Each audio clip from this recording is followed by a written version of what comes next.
Boa noite. Você fica agora com as notícias que são destaque em Minas nesta quarta-feira. Corpo de jovem que morreu afogado foi encontrado hoje após 3 dias de buscas. E foi enterrado hoje o dono de padaria que foi morto por cliente que ficou insatisfeito com cobrança de 50 centavos extras porque ele queria pagar um cigarro no cartão. Você acha que a sinalização de trânsito é boa em BH? Depois que uma carreta trombou contra um viaduto nesta semana, fomos às ruas analisar essa situação. Eleições 2018. Hoje damos continuidade à série de entrevistas com os candidatos ao governo de Minas e receberemos Romeu Zema, do Partido Novo. E por falar em eleições, você sabe a diferença entre votos brancos e nulos e se eles vão somar para o candidato mais votado? Preparamos uma reportagem para acabar com mais essa fake news que está circulando pelas redes sociais. O número de brasileiros inadimplentes bateu recorde em julho. Mais informações sobre essas e outras notícias a partir de agora.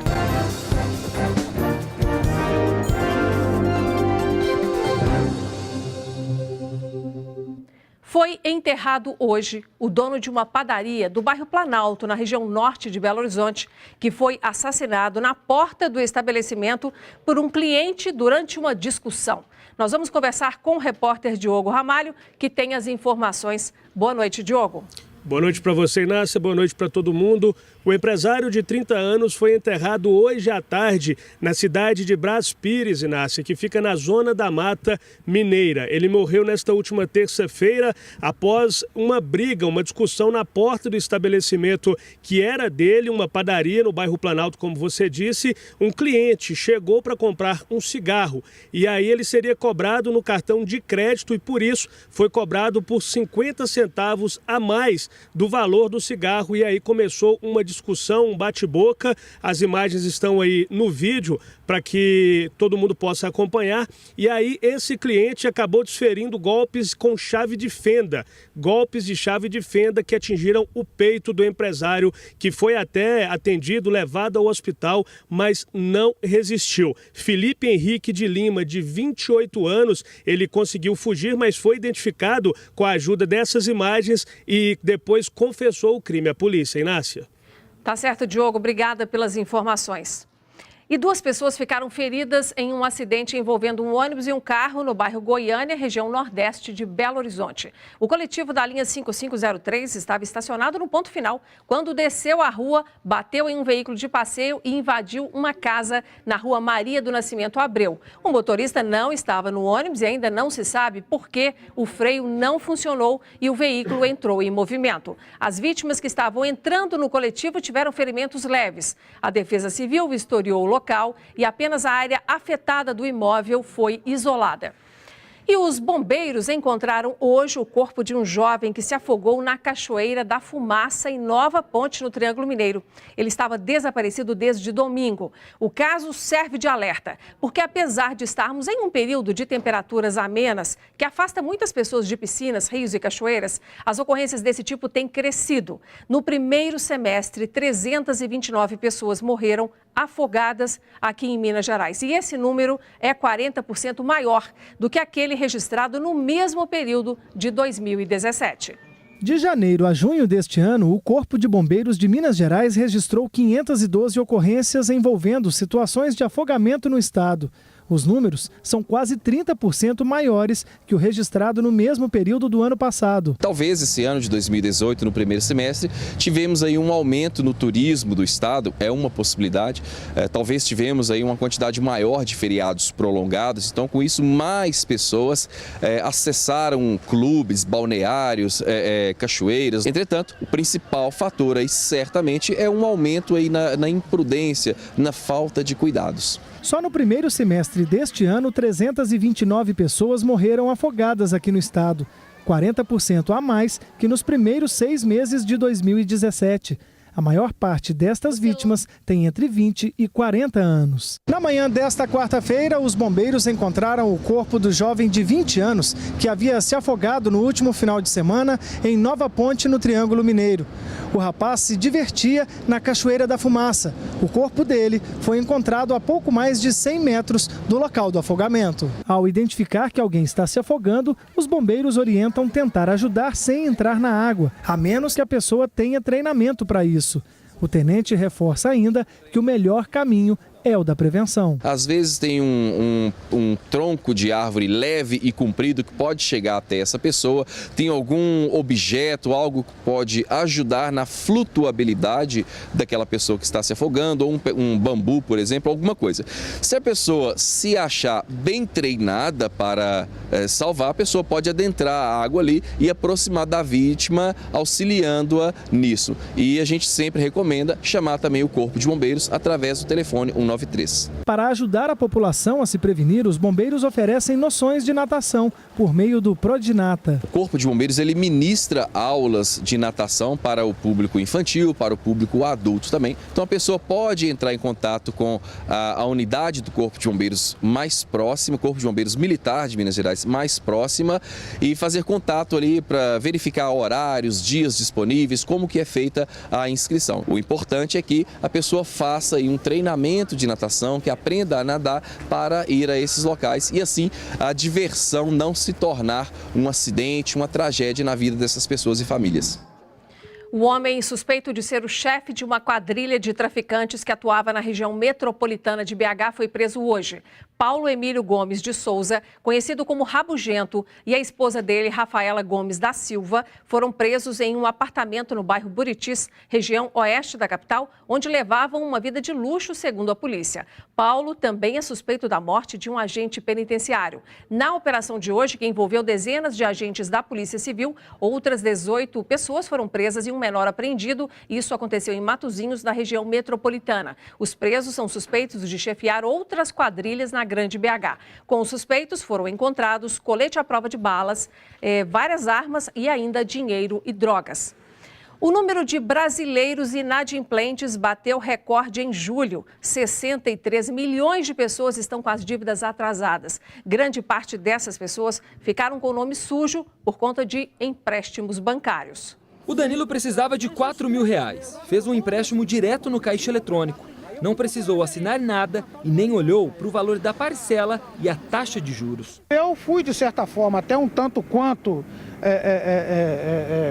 simples, ingênuo, porque eu precisava resolver uma situação que era uma responsabilidade que eu tinha que arcar com ela. E o próprio caixa eletrônico do banco que disponibilizou isso para mim, foi aonde eu fui contrair esse empréstimo. Na época eu contraí para poder pagar, na época, de 36 vezes. O orçamento ficou apertado e ele não conseguiu pagar nem a primeira parcela. Quando foi ao banco renegociar, 6 meses depois, a dívida já estava em mais de R$40.000.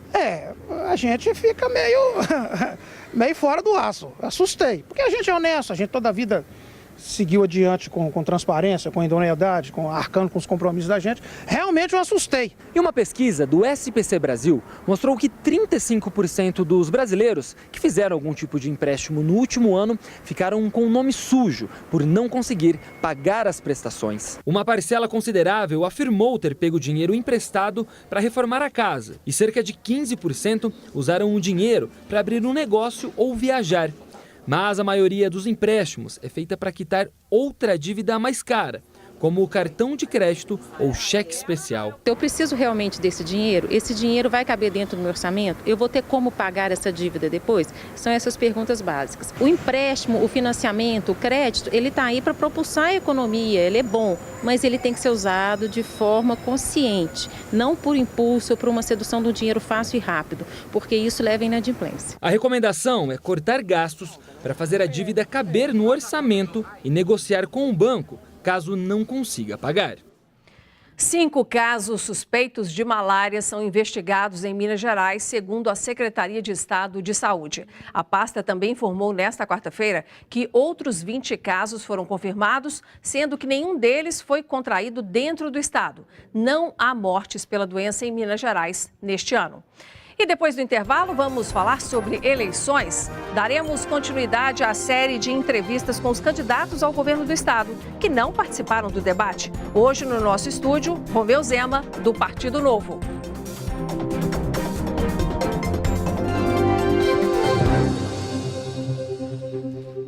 Eleições 2018. Continuamos hoje as entrevistas com os candidatos ao governo do estado que não participaram do debate promovido pela TV Band Minas, porque os partidos aos quais são filiados não têm representação mínima de pelo menos um parlamentar no Congresso Nacional.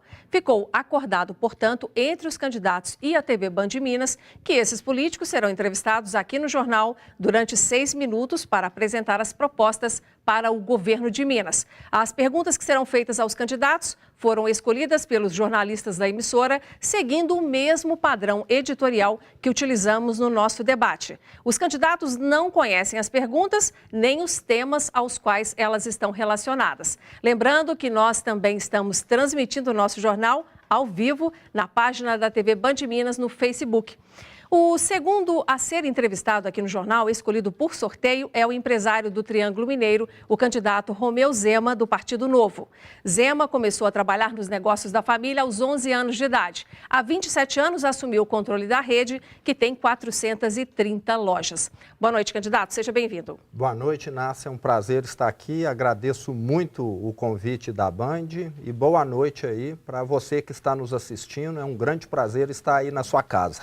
Candidato, e a primeira pergunta é por que o senhor quer ser governador do estado de Minas Gerais? E a partir de agora a gente começa a contar então os 6 minutos de entrevista. Bem, Inácia, eu quero ser governador de Minas por indignação. Sempre trabalhei demais, abri mais de 430 lojas durante a minha carreira, criei mais de 5.000 empregos direto, paguei muitos impostos, ainda pago, mas vejo que os nossos governantes têm um ritmo de trabalho muito diferente. E o pior, o que nós estamos vendo nessa eleição são os mesmos políticos de sempre. Parece que eles não querem renovação, eles não querem ninguém novo lá. E eu faço questão de trazer uma proposta inovadora, uma proposta totalmente diferente. Nunca disputei uma eleição, nunca apoiei nenhum partido político, mas sei que vou fazer diferença porque o meu histórico demonstra isso. Eu conheço Minas Gerais melhor do que qualquer um deles, rodei esse estado de norte a sul e de leste a oeste para abrir lojas durante toda a minha vida. A próxima pergunta, candidata, é sobre a área da saúde. Ela diz o seguinte: esse é um dos serviços públicos sobre o qual o cidadão mineiro mais reclama. Especialistas afirmam que o problema maior nem é o volume baixo de recursos, mas o uso inadequado das verbas, inclusive com gestão ineficiente. Se eleito governador de Minas, que mudanças o senhor pretende fazer no setor da saúde? Inácia, eu já tive o prazer de visitar 126 cidades no interior de Minas e isso que você falou, a sua pergunta de certa maneira já responde. Há uma ineficiência gigantesca, equipamentos médicos que custam milhões encaixotados em algumas unidades de saúde e outras dispensando pacientes por falta desse mesmo equipamento. Uma melhor gestão já seria suficiente para resolver muita coisa. Remédios vencidos, falta de medicamento, parece que é um descontrole total, uma falta de acompanhamento total. Qualquer pessoa com um pouco de bom senso, com um pouco de visão, vai conseguir fazer melhorias expressivas que o mineiro vai sentir. O próximo tema é a educação. Dados do último levantamento do IDEB, que é o Índice de Desenvolvimento da Educação Básica, mostram que Minas Gerais não alcançou os resultados previstos. Sabendo da importância da educação para o futuro de todo cidadão, que poderá ter melhores chances profissionais, conforme o seu nível educacional, o que o senhor pretende fazer para melhorar mais esse serviço público? Inácia, mais uma vez eu te diria que falta gestão. Um aluno que tira nota 2 e um que tira nota 8 não são tratados da mesma forma pelo professor. Mas um professor que ensina muito bem e um professor que ensina muito mal são tratados da mesma forma pelo Estado. Aquele que ensina muito bem, eu quero reconhecê-lo. Na minha opinião, ele merece ganhar mais. E aquele que ensina muito mal precisa passar por um desenvolvimento e, se não conseguir ensinar bem, na minha opinião, ele não merece continuar como professor, porque ele vai estar condenando o futuro de milhares de crianças. Então, nós temos aí, mais uma vez, dentro do Estado, uma falta de acompanhamento, de metas, e isso não pode continuar. Bom, nosso próximo assunto nesta conversa com o candidato Romeu Zema é a economia. E nossa abordagem é a seguinte: Minas Gerais é o segundo estado em geração de riquezas no país, mas tem um parque industrial envelhecido que perdeu ainda mais investimentos por causa da crise financeira. Que decisões o senhor tomaria para fortalecer o parque industrial, atrair investidores e melhorar o ambiente de negócios aqui no estado? Inácia, Minas tem perdido relevância no cenário nacional há 20 anos. Vem perdendo participação na economia devido aos desastrosos mandatos de governadores que nós tivemos nesse período. A primeira coisa que eu quero fazer como governador é simplificar a vida de quem trabalha. Minas hoje tem a legislação do imposto estadual, que é o ICMS, a mais complexa do Brasil. Isso para o empresário é um ônus extra e também para o Estado, que precisa ter um batalhão de fiscais para ver se coisas desnecessárias estão sendo cumpridas. Esse vai ser o primeiro ponto. E eu quero rever também as alíquotas de combustível, porque é um absurdo o combustível em Minas ser R$1 mais caro do que em São Paulo. Na minha opinião, nós estamos perdendo a arrecadação, porque está todo mundo indo comprar em outro lugar, em vez de abastecer aqui. Então, temos de respeitar o mineiro. O mineiro paga tudo mais caro e tem um dos piores serviços. Próximo assunto é segurança pública. E a pergunta é a seguinte: a penitenciária Nelson Hungria, em Contagem, candidato na Grande Belo Horizonte, ela foi parcialmente interditada neste ano e impedida de receber novos detentos até que a questão da superlotação seja resolvida. Minas Gerais tem a segunda maior população carcerária do país e o cenário visto em Contagem, ele se repete em vários outros municípios. O que o senhor, se for eleito, pretende fazer para resolver essa questão aqui em Minas Gerais? Mais uma vez, nós vamos implantar as APACs numa quantidade muito maior. Parece que há uma resistência do meio político para com esse meio que já se provou recupera melhor os presidiários e também custa muito menos para o Estado. Então a grande solução está nesse caminho aí, mais APACs, com isso nós vamos reduzir custos e diminuir a reincidência. Ok. Eu vou agradecer a presença do senhor aqui. Restam apenas alguns segundinhos que não dá para uma nova pergunta. Agradeço mais uma vez a sua presença aqui no Jornal Band Minas. Eu que agradeço a todos que nos assistiram aí. Uma boa noite, foi um prazer enorme. Procure conhecer mais sobre o Partido Novo. Um abraço. Tá certo. Bom, gente, amanhã nós vamos receber aqui no Jornal Band Minas o candidato Alexandre Flasch, do PCO. Nas próximas semanas, você também vai conhecer os vices nas chapas dos candidatos ao governo do estado, que terão a oportunidade inédita na TV Mineira de expor ideias e propostas. Serão feitas entrevistas ao vivo no Jornal Band Minas e matérias especiais gravadas para a rádio Band News BH. Votar em branco é diferente de votar nulo? Muitos eleitores têm essa dúvida e informações erradas têm circulado pelas redes sociais, deixando as pessoas ainda mais confusas. Nós preparamos uma reportagem para te explicar direitinho e eliminar essas notícias falsas. Hoje, votos nulos e brancos fazem parte do mesmo grupo, o dos votos inválidos, e não irão para nenhum candidato. Nas últimas eleições para presidente, governador e cargos legislativos estaduais e federais, mais de 15 milhões de mineiros estavam aptos a votar. Mas cerca de 16% dos eleitores optaram por votar em branco ou anular o voto. Eu aconselho todo mundo a votar corretamente. O voto branco e nulo não soma nada. Tá sem confiança no candidato, às vezes, né? Fica perto do jeito que tá hoje, né? Assim, como é a moda dos políticos, né? Aí eles ficam assim, desacreditados, né? É irresponsabilidade. Você acha que quem vota nulo tá passando a responsabilidade para frente? Exatamente, não se compromete com nada. Não deve fazer isso, eu acho que isso é omissão. O voto em branco se dá quando o eleitor aperta a tecla branca e confirma. Já o voto nulo acontece quando o cidadão digita um número inexistente e confirma seu voto. Depois que o voto está registrado na urna, quando a gente for fazer a contabilização aqui pela Justiça Eleitoral, não há diferença entre esses dois tipos de voto. Nenhum dos dois tipos, nem o voto branco, nem o voto nulo, vai integrar o conceito de votos válidos. Em torno desta questão, ainda há muitas dúvidas na cabeça do eleitorado. Será que votando em branco ou anulando meu voto, eu estaria beneficiando algum candidato? Antes da Constituição Federal de 1988 e da Lei das Eleições, os votos em branco eram considerados votos de conformismo e eram computados a favor do candidato que ganhasse as eleições. Os votos nulos eram considerados de protesto e por isso não eram contabilizados na contagem final dos votos. Mas atualmente não é assim. Tanto os votos em branco quanto os votos nulos são considerados inválidos pela Justiça Eleitoral. Outra questão muito difundida nas redes sociais é o fato de ter que convocar novas eleições com candidatos diferentes caso haja mais de 50% de votos nulos numa eleição. Mas será que isso é mito ou verdade? É mito, já é fake news, toda eleição rola. Mentira, aquilo é boato. Acredito, sim.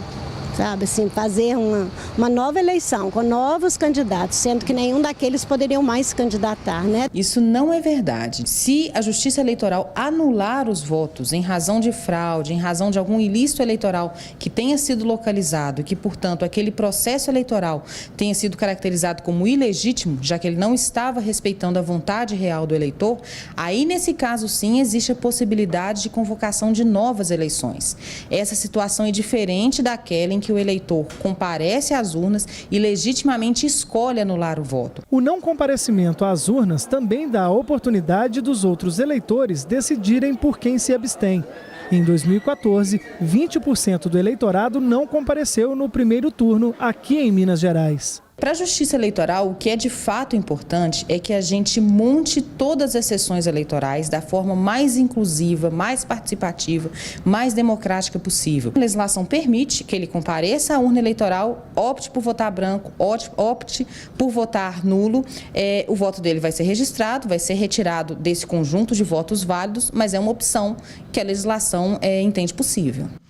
E ainda falando sobre eleições, o Ministério Público Eleitoral do Estado já pediu 75 impugnações contra candidaturas nas eleições deste ano. Entre os motivos estão condenações por crimes como tráfico de drogas, roubo, estelionato e lesão corporal e também falta de quitação ou desincompatibilização eleitoral. A relação completa das candidaturas impugnadas você pode conferir no site mpf.mp.br/mg. E depois do intervalo, a gente fala sobre a sinalização de trânsito aqui em Belo Horizonte. O número de placas na capital é suficiente?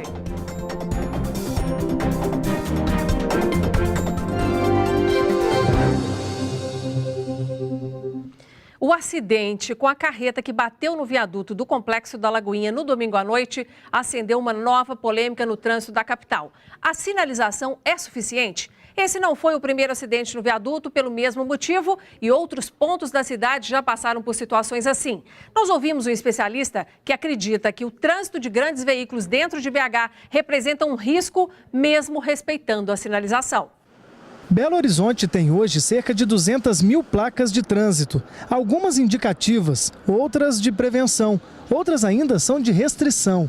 E neste último caso, a sinalização ganhou um novo questionamento depois do acidente do último domingo, quando uma carreta que carregava uma retroescavadeira ficou presa neste viaduto do Complexo da Lagoinha.